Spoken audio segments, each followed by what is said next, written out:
Hi అండి. ఈరోజు మనం ఎగ్గుతోటి జున్ను చేసుకుంటున్నామండి. అది ఎలా చేసుకోవాలో ఏమో ఒకసారి నేను చూపిస్తాను. ఒకసారి చూడండి.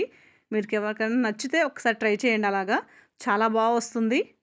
దానికి వచ్చేసి ఫస్ట్ కావాల్సింది ఎగ్స్ అండి. నేనిక్కడ 5 ఎగ్స్ తీసుకుంటున్నాను. ఈ 5 ఎగ్స్ ఒక్కొక్కటి మీరు బ్రేక్ చేసుకొని కప్పుతో మెజర్‌మెంట్ తీసుకోవాలండి. మనకు మెయిన్ మెజర్‌మెంటే ఇక్కడ.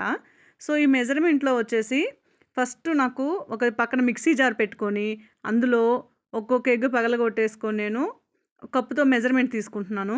నాకు 1 ½ కప్ అయినాయండి. 5 ఎగ్గులొచ్చేసి నాకు 1 ½ కప్ మీరు చూస్తున్నారు ఇక్కడ అట్లా అయినాయండి.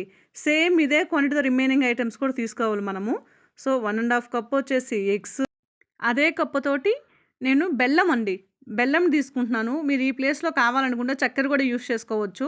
So, same half cup 1 ½ cup వచ్చేసి బెల్లము వేస్తున్నాను. ఈ 2 కలిపేసి మెత్తగా మిక్సీ పట్టుకోండి.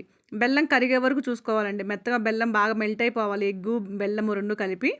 ఇప్పుడు ఇందులో సేమ్ మెజర్‌మెంట్ తోటి 1 ½ కప్ వచ్చేసి నేను మిల్క్. ఈ మిల్క్ వచ్చేసి నాకు ఇక్కడ ఆవు పాలు దొరుకుతాయండి.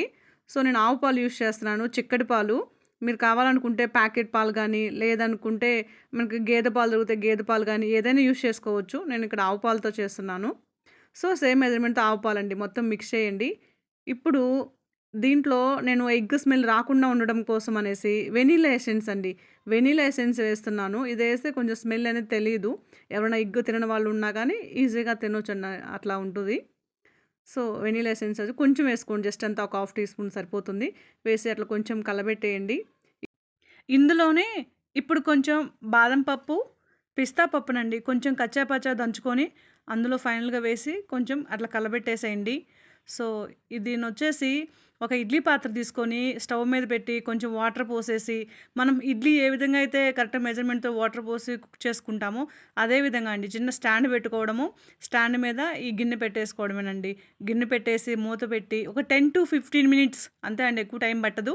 సో, 10-15 మినిట్స్‌లో రెడీ అయిందండి. సో, ఇప్పుడు ఒక 10 మినిట్స్ తర్వాత నేను చెక్ చేస్తున్నాను, ఒకసారి చూడండి. సో, నేను ఒక నైఫ్ పెట్టేసి టెస్ట్ చేస్తున్నాను. ఈ నైఫ్ వచ్చేసి ఒకసారి నీట్‌గా వచ్చిందంటే మాత్రం మనకి 100% మనకి రెడీ అయిపోయినట్టే జున్ను. సో, నాకు నీట్‌గా వచ్చేసిందండి, ఒకసారి చూడండి. సో, నాకు జున్ను రెడీ అయిపోయింది. చలికాలం అనుకోండి హాట్‌గా తినేసేయండి.